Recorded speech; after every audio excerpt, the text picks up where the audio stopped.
any of you who've been married without children, I feel like that's an opportunity in terms of intimacy and sex and connection that you get to explore as newlyweds, right?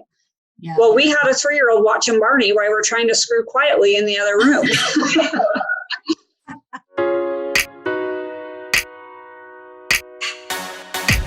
So, it's a different dynamic that maybe our beginnings made us try a little harder just because we had to in having a child right when we started. But obviously, there's lots of mixed families and circumstances, so I know I'm not unique there. One of the foundations that I think makes Trace and I's marriage so successful, and I want to share, we're talking not just about marriage, long-term relationships, being in committed relationships, whether they're with, same sex, opposite sex, none of that matters. Long-term relationships have a different dynamic. And I truly believe that intimacy is the foundation of the dynamic. And sometimes I think that gets lost. You can have sex without being intimate. And you can be super intimate and deeply connected to people. I feel like Christy and I, and even at the bereaved mothers, it's an intimate connection with strangers to sit in a room and share how your kid died. And so there's a difference in those things. So as I share today, they're very different. And I have made a lifelong commitment to cultivate intimacy. And I feel like that makes us have better sex. So part of intimacy is, I don't know, when you're young, you kind of don't know, right? You are just a little bit more naturally horny. Your body looks better. You feel better about getting naked. Things just seem easier that way. Like you don't have to try. It just happens. Or in my case, you got to sneak it in where you can. And then as years go by in time and you get that kind of comfortable, familiar, some of it can be like, all right, we're doing this and we're doing this fast. And because we just can once a week, like kind of it's a automatic routine and it becomes almost something that's scheduled. And I know the flip side, I've had great girlfriends and family members who struggled with fertility, and then sex is a job. And it can be very disappointing and frustrating. And it doesn't feel like it's this intimate connection of giving and receiving pleasure. So Christy, if you don't mind me sharing one of the deep conversations where Christy, if you guys all think she's really mild-mannered, she threw a napkin ring and hit me in the head over this conversation. Let's share that story. I think it was a beaded one. I might have is there, maybe a little mark here. So we're at the bereaved mothers retreat. I think it's the second day. We're obviously going, deep into our emotions and feelings and processing the loss of our child. But one thing came up, and it wasn't me who started the conversation. Somebody said something of I just don't want to have sex anymore. I've just lost my drive. This grief is so front and center and so heavy in my life. I don't even want to. And I listened for a minute to, what was being shared. And then I said, for me, when my son Joey died, that was Trace in our relationship. He's like, Genna, I'm just full. I'm at max capacity. And Trace is in law enforcement, and he retired a year ago after 22 years. That matters because people, first responders, deal with such big, heavy things daily. 8-hour shifts, 10-hour shifts, 12-hour shifts, nights, weekends.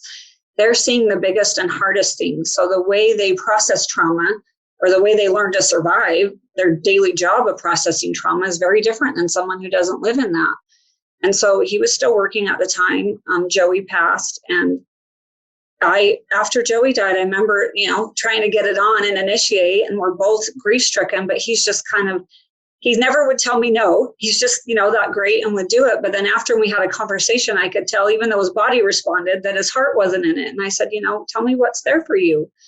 And he's like, it's not there. It's gone. That went dormant, fell asleep. I don't, it's not you. I love you. I just don't have any sex drive. I'm just overridden with this pain and this grief. And for me, he is and was my one place of comfort in the middle of that storm. So I swear profusely, but as humans, we have addictions that help us. There's things like comfort food. I have celiacs. I can't eat pasta. My body doesn't process sugar. I don't drink. I don't smoke. He, in a way, was my one vice, my one place to go to have that. When that bubble feels like it's about to burst in you with frustration, pain, overload, he was the pressure valve that released that. Touching him, having him touch me, kissing, connecting intimately and sexually gave me that time of reprieve from pain. And I remember going, shit. What now? I felt like a different alone in an oasis. And any of you have lost anybody, not just a child. Grief is very individual, even though it's a collective loss, right? Whether it's a parent, you have siblings who lost them, or a grandparent, or a child, and you have a spouse and siblings who all lost the same person, your journey through that pain, nobody else was Joey's mom. And so I felt very isolated. And so I made a promise to myself right then, with me and Trace and intimacy. I gave myself a 1-year time limit. I'm like, okay, we don't know how to do this. We've never done this before. I love him. I honor him. I'm not going to be like, no, you have to screw me. I don't care if you feel like it. You know, I rub you long enough, you'll get hard. It's not like, you know, I just let that be what it was. And I had to process my own emotions of kind of that different isolation and separation for me. And, you know, that's why there's good toys out there. Find some good reviews, get some coconut oil in your bedroom, and find the release the way you need to. But that's the foundation for Trace and I, going all the way back to the beginning, is our foundation in our marriage is open, honest communication and love and respect. Agreement's optional. We disagree on things. We disagree on some big things in life, but we do it with respect and kindness. Because if you're treating someone outside of the bedroom in a way that doesn't make them feel good, they're not going to feel good getting naked with you. If you're harsh and grumpy, it doesn't make you want to go connect deeply.